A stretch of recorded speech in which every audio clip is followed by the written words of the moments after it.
আন্তর্জাতিক শ্রমিক দিবস উপলক্ষে বিএনপির সমাবেশের খবর জানাতে সরাসরি যোগ দিচ্ছেন সহকর্মী আমিনুল ইসলাম। আমিনুল, বিএনপির যেই সমাবেশের আজকে আয়োজন করা হয়েছে সেখানে আসলে 12 দফা দাবির কথা বলা হচ্ছে শ্রমিকদের। সর্বশেষ তথ্য আপনার কাছ থেকে জেনে নিতে চাই। শ্রমিক দিবসে বিএনপির অঙ্গ সংগঠন জাতীয়তাবাদী শ্রমিক দল একটি সমাবেশের আয়োজন করেছে। দলের কেন্দ্রীয় কার্যালয় নয়াপল্টনের সামনে এই শ্রমিক সমাবেশ চলছে। শ্রমিক সমাবেশে ইতিমধ্যেই আনুষ্ঠানিক বক্তব্য পর্ব চলছে।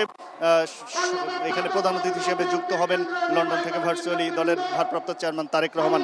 আর মঞ্চে উপস্থিত রয়েছেন সিনিয়র নেতৃবৃন্দ, দলের মহাসচিব সহ স্থানীয় কমিটির সদস্যবৃন্দ এই সমাবেশে বক্তব্য রাখবেন।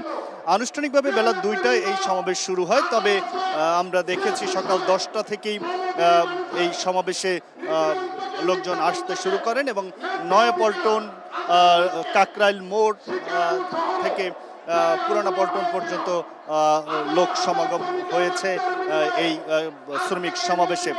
বিএনপির শ্রমিক দল যে সমাবেশটি আয়োজন করেছে তারা মূলত শ্রমিকদের যে ন্যায্য দাবি দেওয়া তার পক্ষে তাদের জোরালো অবস্থান তুলে ধরার জন্যই এই সমাবেশের আয়োজন করেছেন।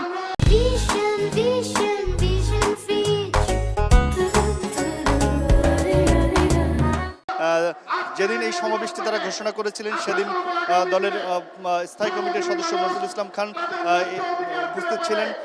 তিনি যেমনটি বলেছিলেন যে দলের শ্রমিকদের, বাংলাদেশের সকল শ্রমিকের ন্যায্য অধিকারের জন্য তারা সচেষ্ট থাকবেন এবং তাদের দল ক্ষমতায় আসলে শ্রমিকদের যে দাবিগুলো রয়েছে সেগুলো বাস্তবায়নে তারা সচেষ্ট থাকবেন।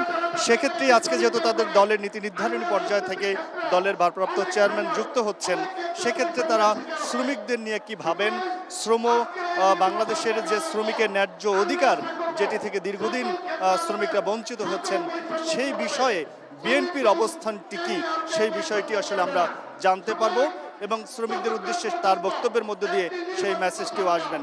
তো শ্রমিক যে সমাবেশের এই আয়োজন চলছে এবং কিছুক্ষণ পরেই দলের সিনিয়র নেতৃবৃন্দ বক্তব্য রাখবেন। আমরা সে বক্তব্য জানাবো দর্শকদেরকে।